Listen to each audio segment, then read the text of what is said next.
That's the detail nobody is stopping to ask about. When Bai Lu stood at the center of Suzhou Olympic Sports Center on June 27 and said, "I love you," voice breaking, unable to finish her sentences, Hehe was right there, sitting in the audience.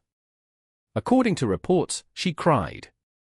And yet the response that would trend for 24 straight hours, the words that would close the loop on one of the most discussed celebrity friendship moments in China this year, didn't come that night. It came the next morning, on Weibo. Publicly. And that timing, more than the concert, more than the confession, more than any of the fashion coverage, is what Rabbit News Hallyu wants to pull apart today. Because what happened at Bai Lu's Time Capsule concert isn't just a beautiful moment between two people who've known each other for a decade. It's a window into something larger and more structurally interesting, how public intimacy actually works inside China's entertainment ecosystem in 2026, and why the distinction between genuine emotion and strategic visibility is getting harder to locate, and why audiences may no longer care about drawing that line. Start with what the source material confirms. June 27, 2026. Suzhou Olympic Sports Center. Bai Lu's 10-year anniversary concert, titled Time Capsule, a name that signals retrospective intent from the first moment. This was not a stripped-back, informal celebration. For full costume changes, each from high-fashion or custom design houses, a pink tulle gown, an ice blue sequin tutu by Ivan Yong Couture, a mint off-shoulder evening dress from Rumiel Ullis Spring 2026 Haute Couture collection, and a fourth ensemble in gold. Stage design included hollow antler archways and live greenery. This was a fully produced, visually deliberate event. And then, mid-concert, Bai Lu stopped all of that and said something she described as difficult. She told the crowd she is not good at expressing her feelings. But she needed people to know how much Hehe Han, her assistant, her best friend for 10 years, meant to her.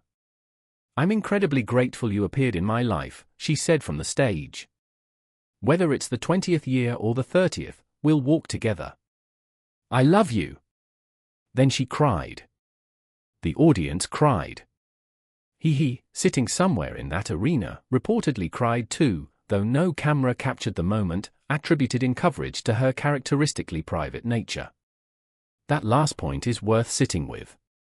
In a venue full of official photographers, fan cameras, and live stream feeds, the most emotionally resonant reaction in the room stayed invisible on screen.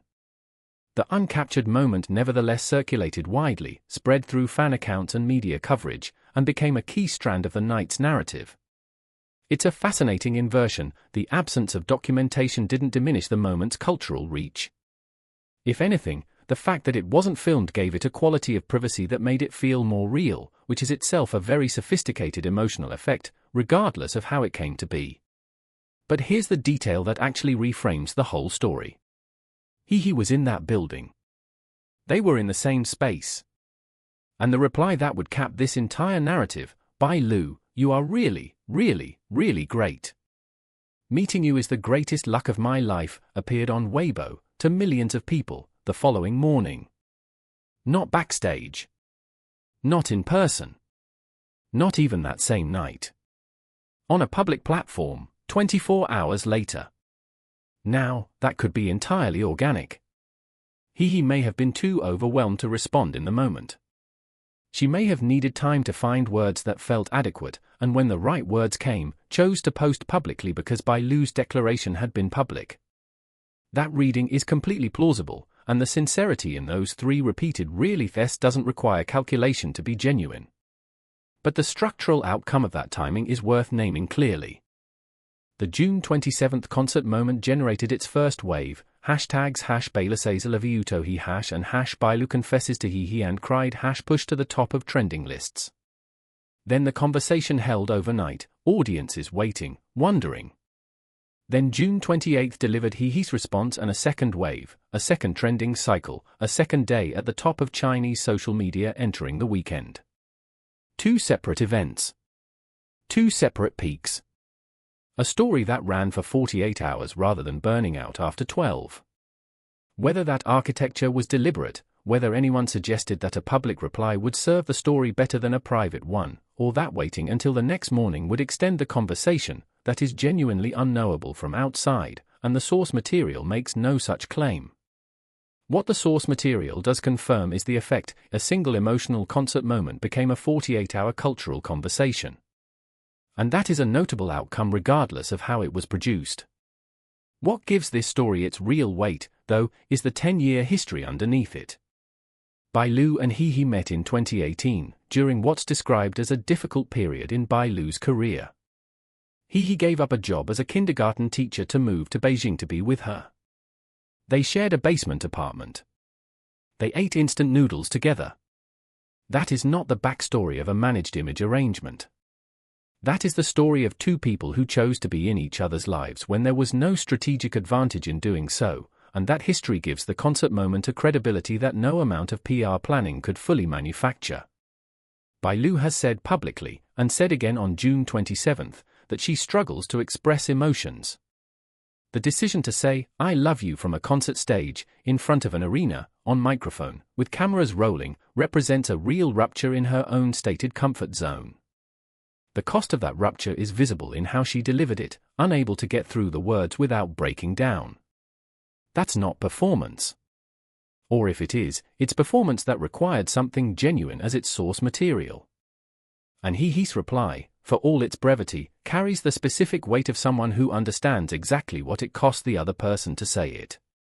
The triple repetition, "really, really, really great," reads like someone who knows that more formal language would be wrong here. It's intimate shorthand, published publicly. That tension is the actual center of this story.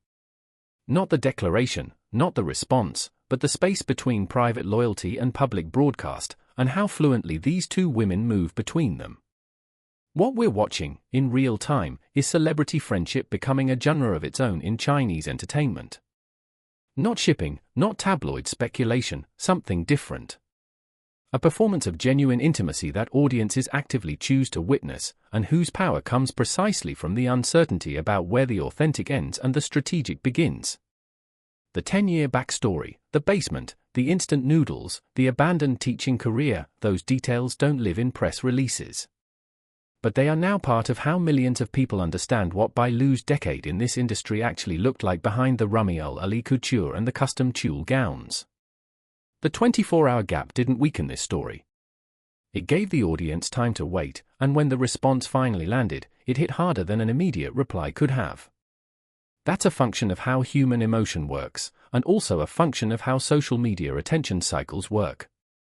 Both things can be true at the same time. At Rabbit News Hallyu, we're not in the business of reducing stories like this to either pure sentiment or pure calculation. The most interesting territory in entertainment almost always sits in the space between those two readings. What this weekend showed is an artist at a milestone moment choosing to honor a friendship publicly, and a friendship genuine enough to survive the exposure without appearing diminished by it. What it says about where celebrity culture in CNT is heading, what kinds of emotional narratives audiences are hungering for, and how real human bonds navigate the infrastructure of fame at scale, those are the questions worth watching. If you're here for entertainment journalism that goes past the hashtag and into the structure of the story, subscribe to Rabbit News Hallyu. That's exactly what we're here for.